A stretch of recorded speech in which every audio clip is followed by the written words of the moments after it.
皇后早上还在礁石鸣琴用膳，晚上就风靡了。你打量着满宫里都是傻子呢。皇后一直没有失德之处，你突然送她回宫，旁人会如何揣测？朕已经给她体面了，说她回宫治病了。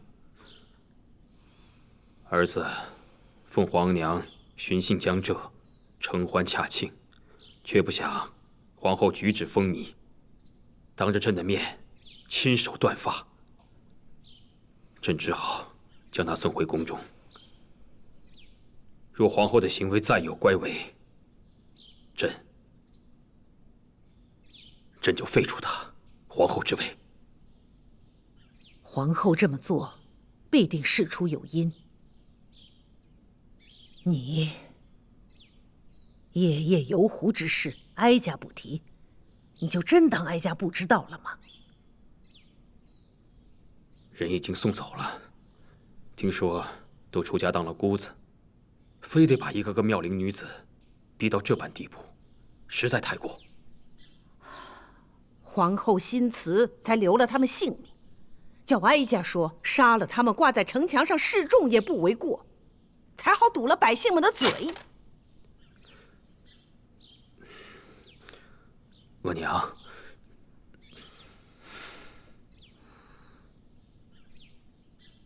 皇额娘，你倒是天天叫，这么个叫法，哀家只是许久没有听到了。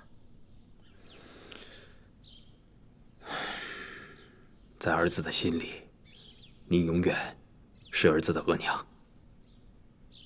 有皇帝这句话，哀家就敢说话了。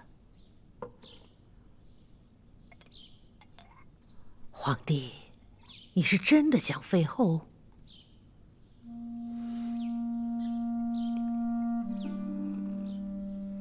废后乃是失德之举，于国祚更是不祥。想世祖皇帝一生，最为人诟病的，并非独宠董鄂妃，而是废了第一位博尔济吉特皇后。大清开国100年，废后就唯那一次。皇帝千万不能步世祖皇帝的后尘呐！失德的是皇后，不是朕。皇后背德不驯，与朕不同心，而且还犯了国之大忌，亲手断发，这实在是忍无可忍。满人断发，一为国丧，二为夫丧。皇后出身大家，这件事情的确是做得太没有分寸了。但她为何如此？你想过吗？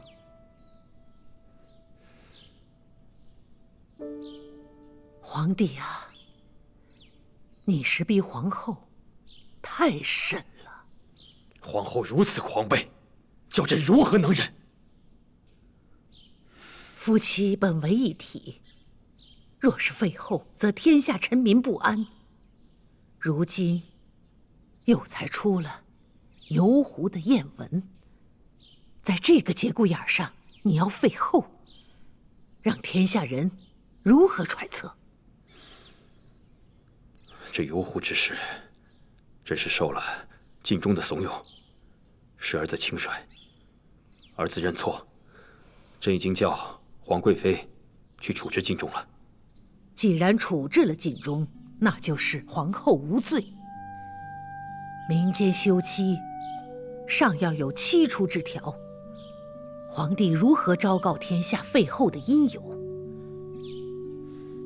废后乃是失德之举，天下臣民言之凿凿，为君上者如何能不忌讳？皇娘从前就不喜欢如意，朕要封如意为后，皇娘就不赞成。可如今朕要废后，皇娘怎就不允许了呢？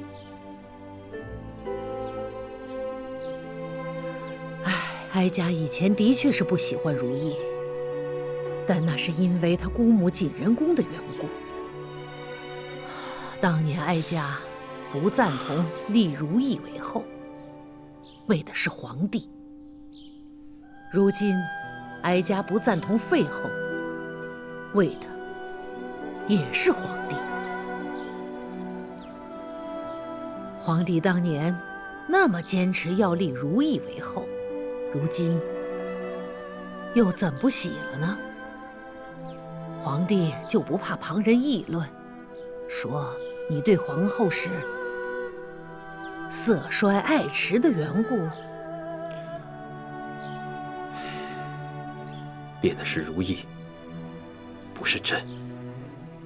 即便如此，相伴10载的情分，皇帝也不顾念了。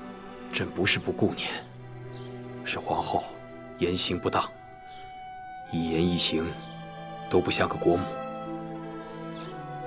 皇帝啊，你和皇后彼此分分寸寸都互不相让，就是因为太在意了，因为在意而废后。皇帝，你觉得值不值当？且废了乌拉那拉氏，又有谁才能继位为皇后？难不成皇贵妃？